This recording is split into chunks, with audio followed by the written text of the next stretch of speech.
നമ്മുടെ സൊണാലി കോഴിക്കുഞ്ഞുങ്ങൾ അത്യാവശ്യം വലിപ്പമൊക്കെ വെച്ചിട്ടുണ്ട്. ഇന്ന് കൂട് ക്ലീൻ ചെയ്തു പുതിയ അറക്കപ്പൊടിയൊക്കെ ഇട്ട് കൊടുത്തിട്ടുണ്ട്. അതിൻ്റെ ഒരു സന്തോഷം കേട്ടോ നിങ്ങളീ കാണുന്നത്. നമ്മൾ കൂടൊക്കെ ക്ലീൻ ചെയ്തിട്ട് പുതിയ അറക്കപ്പൊടി അതുപോലെ ചിപ്പിൽപ്പൊടിയൊക്കെ ഇട്ട് കൊടുത്താൽ ഇവർക്ക് ഭയങ്കര സന്തോഷമായിരിക്കും. അന്ന് ഫുള്ള് ആ ഒരു പൊടിയിലായിരിക്കും ഇവരുടെ കളി. പിന്നെ എന്നും ഞാൻ കോഴിയുടെ വീഡിയോ അല്ലേ ചെയ്യുന്നത്, അപ്പോൾ ഇന്ന് ഞാനൊന്ന് മാറ്റി പിടിക്കാമെന്ന് വിചാരിച്ചു. ഇന്ന് ഞാനൊരു സ്ഥലം വരെ പോയതാണ്. അവിടുന്ന് എടുത്തൊരു കുഞ്ഞു വീഡിയോ ആണ്. ഈ ഒരു വീഡിയോ കാണുമ്പോൾ നിങ്ങൾ വിചാരിക്കും ഞാൻ ഏതെങ്കിലും പശുവിനെ വളർത്തുന്ന ഫാമിൽ പോയതാണോന്ന്. അല്ല കേട്ടോ, ഇതൊരു വീടാണ്. ഈ വീട്ടിൽ ഒരു 4-5 പശു ഉണ്ട്. ഇതെൻ്റെ റിലേറ്റീവിൻ്റെ വീടാണ് കേട്ടോ. ഇവിടെ ഞാൻ വല്ലപ്പോഴൊക്കെ പോവാറുണ്ട്. പക്ഷെ അന്നൊന്നും ഞാൻ അങ്ങനെ വീഡിയോ ഒന്നും എടുക്കാറില്ല. പക്ഷേ ഈ പ്രാവശ്യം പോയ സമയത്ത് എനിക്ക് തോന്നി ജസ്റ്റ് ഒരു വീഡിയോ എടുത്തിട്ട് നിങ്ങളെയും കൂടി ഒന്ന് കാണിച്ചു തരണം എന്നുള്ളത്. കാരണം നമ്മളെപ്പോഴും കോഴികളുടെ വീഡിയോ മാത്രമാണ് കൂടുതലായിട്ടും ഇടാറ്. കഴിഞ്ഞ പ്രാവശ്യം കാടേൻ്റെ അതുപോലെ കുറച്ച് താറാവിൻ്റെ വീഡിയോ ഇട്ടിട്ടുണ്ട്. പശുവിൻ്റെ ഒന്നും അങ്ങനെ ഇട്ടിട്ടില്ല.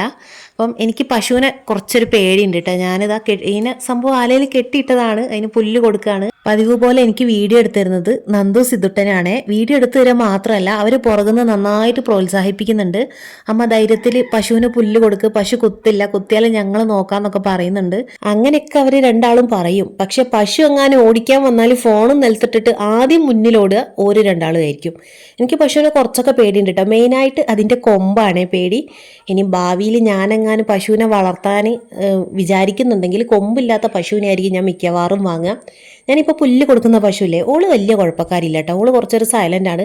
പക്ഷെ നേരെ അപ്പുറത്ത് നിൽക്കുന്ന പശുവിനെ കണ്ടോ, അത് കുറച്ച് വിളഞ്ഞ വിത്താണ് കേട്ടോ. ഓക്കാണെങ്കിൽ കുറച്ച് കൂർത്ത കൊമ്പാണുള്ളത്. അതുകൊണ്ട് അതിൻ്റെ അടുത്തേക്ക് അങ്ങനെ തോനെ പോകണ്ടെന്ന് എന്നോട് പറഞ്ഞിട്ടുണ്ട്. എന്നാലും പാവല്ലേ, കുറച്ച് പുല്ല് ഞാൻ ഓക്കും കൊടുക്കുന്നുണ്ട് കേട്ടോ.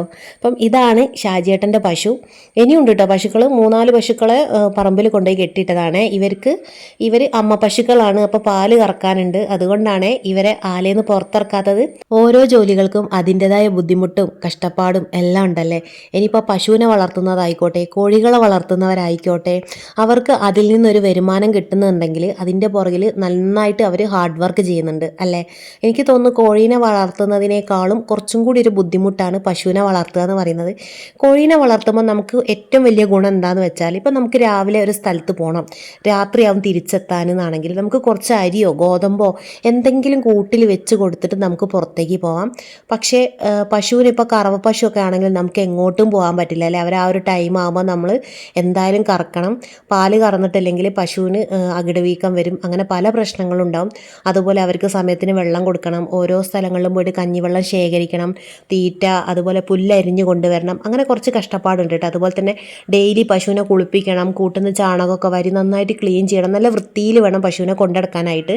നമ്മളെ അടുത്തുള്ള പശുവിന് നല്ല വൃത്തിയും കാര്യങ്ങളൊന്നും ഇല്ലെങ്കിൽ ആ പാലൊന്നും ആരും വാങ്ങൂലല്ലേ. നമ്മളിപ്പോൾ സൊസൈറ്റിയിൽ പോയാൽ നമ്മളെന്താ പറയുക, അവനതാ പാലും കൊണ്ട് വരുന്നുണ്ട് കേട്ടോ. ആ പശുവിൻ്റെ പാല് വാങ്ങണ്ട, ഒട്ടും വൃത്തിയില്ല, പശുവിനെ കുളിപ്പിക്കാറില്ല, ആല കഴുകാറില്ല, ക്ലീൻ ചെയ്യാറില്ല എന്ന് പറയുമ്പം ആളുകൾ മാറി നിൽക്കൂലേ. അപ്പോൾ അങ്ങനത്തെ സാഹചര്യങ്ങളൊക്കെ ഉണ്ട്. ആദ്യമൊക്കെ അതായത് ഞാൻ ഈ കോഴികളെ വളർത്തുന്നതിന് മുന്നേ ഒക്കെ ഇങ്ങനെ ഓരോ സ്ഥലങ്ങളിൽ പോകുമ്പം അവിടെ കോഴി, താറാവ്, പശു, ആടിനെയൊക്കെ കാണുന്ന സമയത്ത് ജസ്റ്റ് ഇങ്ങനെ കാണുക എന്ന് മാത്രമേ ഉള്ളൂ. പക്ഷെ എൻ്റെ മൈൻഡിൽ കൂടെ ഒന്നും പോകാറില്ലായിരുന്നു. പക്ഷേ ഇപ്പം കുറച്ച് കാലമായിട്ട് ഒരു 8 വർഷത്തിൻ്റെ അടുത്തായിട്ട് അങ്ങനെയല്ല, മൊത്തത്തിലൊരു മാറ്റം സംഭവിച്ചു. ഞാൻ എവിടെ പോവുകയാണെങ്കിലും നന്നായിട്ട് എൻജോയ് ചെയ്യാറുണ്ട്. ഓരോരുത്തർ ഈ പശുവിനെ ആയിക്കോട്ടെ, ആടിനെ ആയിക്കോട്ടെ, എന്തിനെ വളർത്തുകയാണെങ്കിലും അതിൻ്റെ ആ ഒരു പരിസരത്ത് പോയി കഴിഞ്ഞാൽ അത് നോക്കി നിൽക്കുകയും അതുപോലെ അവർ ചെയ്യുന്ന ഓരോ കാര്യങ്ങളൊക്കെ ശ്രദ്ധിക്കുകയും എല്ലാം ഞാൻ ചെയ്യാറുണ്ട് കേട്ടോ. സത്യം പറഞ്ഞാൽ ഇങ്ങനെ ഓരോ കർഷകരെ കാണുന്ന സമയത്ത് എനിക്ക് ഭയങ്കര സന്തോഷം തോന്നാറുണ്ട്. കാരണം നമ്മൾ ഇങ്ങനത്തെ ജോലികളൊക്കെ ചെയ്യാന്ന് പറയുമ്പം അത് നമ്മൾ ഇഷ്ടത്തോടു കൂടി ചെയ്യണം. എങ്കിൽ മാത്രമേ അത് നമുക്ക് മുന്നോട്ട് തുടരാൻ പറ്റുള്ളൂ. ഇപ്പോൾ ഞാൻ പശുവിനെ വളർത്തുന്നുണ്ട്, എനിക്ക് ഒട്ടും ഇഷ്ടമല്ല, ഒട്ടും താല്പര്യമില്ലാതെ ഞാൻ പശുവിനെ വളർത്തുകയാണെങ്കിൽ എനിക്കത് കുറച്ച് കഴിഞ്ഞാൽ ഒരു 5-6 മാസം കഴിഞ്ഞാൽ അത് പെട്ടെന്ന് സ്റ്റോപ്പ് ചെയ്യേണ്ടി വരും. ഞാൻ മനസ്സില്ലാ മനസ്സോടെയല്ലേ ഇപ്പോൾ പശുവിനെയൊക്കെ വളർത്തുന്നത്. അതുകൊണ്ട് എനിക്കത് മുന്നോട്ട് കൊണ്ടുപോകാൻ പറ്റില്ല. പക്ഷേ നമ്മൾ ഇഷ്ടത്തോടു കൂടി ഏതൊരു പരിപാടിക്ക് ഇറങ്ങിയാലും നമുക്കത് നല്ല രീതിയിൽ മുന്നോട്ട് കൊണ്ടുപോകാനും പറ്റും. അതിൽ നിന്ന് നല്ലൊരു വരുമാനം നമുക്ക് നേടിയെടുക്കാനും പറ്റും അല്ലേ. പക്ഷേ നന്നായിട്ട് ഹാർഡ് വർക്ക് ചെയ്യണം. പക്ഷെ നമ്മളെ കണ്ടു നിൽക്കുന്ന ആളുകൾക്ക് ഒരു പക്ഷേ നമ്മുടെ ഈ ഒരു എന്താ പറയുക, നമ്മൾ എത്രമാത്രം ഇതിനു വേണ്ടി കഷ്ടപ്പെടുന്നുണ്ട് എന്താണ് എന്നൊന്നും അവർക്കറിയാൻ പറ്റണമെന്നില്ല.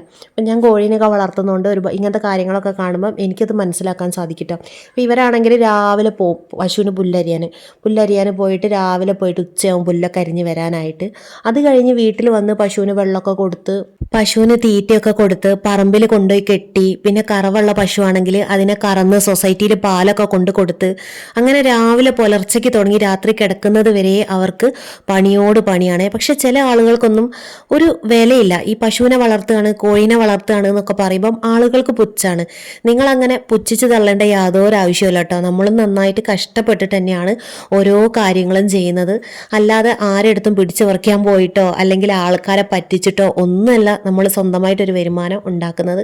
ഇതുപോലെ നന്നായിട്ട് രാവും പകലും കഷ്ടപ്പെട്ടിട്ടാണ് ഓരോ ആളുകളും കുടുംബം വരെ പോറ്റുന്നത്. അപ്പം ഈ ഒരു വീഡിയോ കാണുന്ന നിങ്ങളിൽ ആരെങ്കിലും പശുവിനെ വളർത്തുന്നുണ്ടെങ്കിൽ ഒന്ന് കമൻറ്റ് ചെയ്യാം കേട്ടോ. പിന്നെ ഇവിടെ പശു മാത്രമല്ല, പ്രാവുണ്ട്, അതുപോലെ താറാവ് ഉണ്ടായിരുന്നു, കോഴി ഉണ്ടായിരുന്നു. താറാവിനെ പിന്നെ എന്തോ പട്ടി എന്തോ പിടിച്ചു പോയി. ഇപ്പം താറാവില്ല കേട്ടോ. ആദ്യം ഒരുപാട് താറാവ് ഉണ്ടായിരുന്നു. ഇവിടുന്നാണ് ഞാൻ ഫസ്റ്റിൽ എൻ്റെ വീട്ടിലേക്ക് താറാവിനെ കൊണ്ടുവരുന്നത്. പിന്നെ കോഴിയുണ്ട്. കോഴിയും ഒരുപാടൊന്നുമില്ല. പക്ഷേ ഇത് ഞാൻ പറഞ്ഞല്ലോ, ഞാൻ അങ്ങനെ എടുക്കണം എന്ന് വിചാരിച്ചെടുത്തതല്ല. പക്ഷേ ഇങ്ങനെ കണ്ടപ്പോൾ എനിക്ക് ജസ്റ്റ് ഒരു വീഡിയോ എടുക്കണം എന്ന് തോന്നി. അങ്ങനെ എടുത്തൊരു വീഡിയോ ആണ്. അതുകൊണ്ടാണ് കോഴിയുടെ വീഡിയോ അതുപോലെ പ്രാവിൻ്റെ വീഡിയോ ഒന്നും ഞാൻ ഇതിൽ ഉൾക്കൊള്ളിച്ചിട്ടില്ല. ഈ ഒരു കുടുംബത്തിൻ്റെ വരുമാനം എന്ന് പറയുന്നത് പശുക്കളാണ്. ഇവരെ വളർത്തിയിട്ട് ആ ഒരു പാല് സൊസൈറ്റിയിൽ കൊണ്ടുപോയി കൊടുത്ത് അതിൽ നിന്ന് കിട്ടുന്ന വരുമാനത്തിലാണ് ഈ ഒരു കുടുംബം മുന്നോട്ട് പോകുന്നത്. ഞാൻ ഇവരെ കാണുന്ന അന്ന് മുതൽ ഈ ഒരു വീട്ടിൽ പശു ഉണ്ട് കേട്ടോ. അതുകൊണ്ട് എത്ര വർഷം മുന്നെയാണ് ഇവർ ഈ ഒരു പശുക്കളെ വളർത്താൻ തുടങ്ങിയത് എന്നുള്ളത് എനിക്ക് കറക്റ്റ് അറിയില്ല. എന്നാലും ഞാനൊരു 11 വർഷത്തിൻ്റെ അടുത്തായിട്ട് ഈ വീട്ടിൽ പശുക്കളെ കാണുന്നുണ്ട്. എനിക്ക് തോന്നുന്നു അതിലും എത്രയോ മുന്നേ ഇവർ പശുവിനെ വളർത്താൻ തുടങ്ങിയിട്ടുണ്ട്. എന്തൊക്കെ പറഞ്ഞാലും ഈ ഒരു വീട്ടിൽ വരുന്ന സമയത്ത് പശുക്കളെ കാണുമ്പോൾ ഭയങ്കര ഒരു സന്തോഷമാണ് കേട്ടോ. ഞാനിപ്പം ഏതൊക്കെ വീടുകളിൽ പോയാലും ഞാൻ എപ്പോഴും പറയുന്ന ഒരു കാര്യമാണ്, ഒന്നെങ്കിൽ പശു അല്ലെങ്കിൽ ആട് അല്ലെങ്കിൽ കോഴി എന്തിനെങ്കിലും ഒന്ന് നമ്മൾ വീട്ടിൽ വളർത്തണം. അത് നമുക്ക് എന്താ പറയുക, ചില സാഹചര്യങ്ങളിൽ നമുക്ക് മനസ്സിന് ഭയങ്കരമായിട്ട് സങ്കടം വരുന്ന സമയത്തുണ്ടല്ലോ, ഇതിൻ്റെ കൂടിൻ്റെ അടുത്ത് പോയിട്ട് ഇതിനെയൊക്കെ നോക്കി നിൽക്കുന്ന സമയത്ത് നമുക്ക് ആ ഒരു സങ്കടമൊക്കെ അങ്ങ് പോവും. എനിക്ക് തോന്നുന്ന ഒരു കാര്യമാണ്. അത് മാത്രമല്ല, നമുക്കൊരു ഒറ്റപ്പെടൽ ഫീൽ ചെയ്യില്ല. നമ്മളിപ്പോൾ വീട്ടിൽ കുഞ്ഞുങ്ങളൊക്കെ സ്കൂളിൽ പോയി കഴിഞ്ഞാൽ നമ്മൾ ഒറ്റയ്ക്കായിരിക്കില്ല വീട്ടിൽ. ആ ഒരു സമയത്ത് ഇതുപോലെയുള്ള പശുവോ ആടോ കോഴിയോ അങ്ങനെ എന്തെങ്കിലും, ഇപ്പോൾ കുറേ ആളുകൾ കാറ്റിനെ വളർത്തുന്നുണ്ട്, അതുപോലെ ഡോഗിനെ വളർത്തുന്നുണ്ട്, എന്തും ആയിക്കോട്ടെ, അങ്ങനെ എന്തെങ്കിലും ഒരു ജീവികൾ നമ്മുടെ വീട്ടിലുണ്ടെങ്കിൽ നമുക്കതൊരു വലിയൊരു ആശ്വാസം തന്നെയായിരിക്കും കേട്ടോ. നമുക്ക് സമയം പോകുന്നത് അറിയത്തേ ഇല്ല. അങ്ങനെ പശുക്കളെയൊക്കെ കണ്ട് വീഡിയോ ഒക്കെ എടുത്തതിന് ശേഷം ഞാനും മക്കളും തിരിച്ച് വീട്ടിലെത്തിയിട്ടുണ്ട്. വൈകുന്നേരം ആയിട്ടുണ്ട്. ഇനി നമുക്ക് കോഴികളെയൊക്കെ തുറന്നു വിടണം. ഇത് നമ്മുടെ ഗ്രാമശ്രീ പൂവൻകോഴി കുഞ്ഞുങ്ങളാണ്. അപ്പോൾ ഇവരെ സെയിൽ ചെയ്യാനുള്ളതാണ്. അപ്പോൾ ഗ്രാമശ്രീ പൂവൻകോഴികളെ നിങ്ങൾക്ക് ആർക്കെങ്കിലും ആവശ്യമുണ്ടെങ്കിൽ നിങ്ങൾ കമൻറ്റ് ചെയ്യുക. ഒരുപാട് ആളുകൾ നാടൻ കോഴിനെയാണ് ചോദിക്കുന്നത്. നാടൻ കോഴി നിലവിൽ ഇപ്പം എൻ്റെ കയ്യിൽ സ്റ്റോക്കില്ല. ഇനി ഞാൻ വിരിയിച്ചിറക്കണം. ആ ഒരു സമയത്ത് തീർച്ചയായിട്ടും ഞാൻ അതിൻ്റെ വീഡിയോ ചെയ്യുന്നതാണ്. അപ്പോൾ നമ്മുടെ ഗ്രാമശ്രീ പൂവൻകോഴികളെ ആർക്കെങ്കിലും ആവശ്യമുണ്ടെങ്കിൽ നിങ്ങൾ കമൻറ്റ് ചെയ്യുക. ഓക്കെ, അപ്പോൾ ഇന്നത്തെ വീഡിയോ ഇത്രയൊക്കെ തന്നെയുള്ളൂ കേട്ടോ. വീഡിയോ ഇഷ്ടപ്പെട്ടാൽ തീർച്ചയായിട്ടും ലൈക്ക് ചെയ്യുക. നിങ്ങളുടെ അഭിപ്രായങ്ങളൊക്കെ ഒന്ന് കമൻറ്റിൽ പറയുക. Okay, by.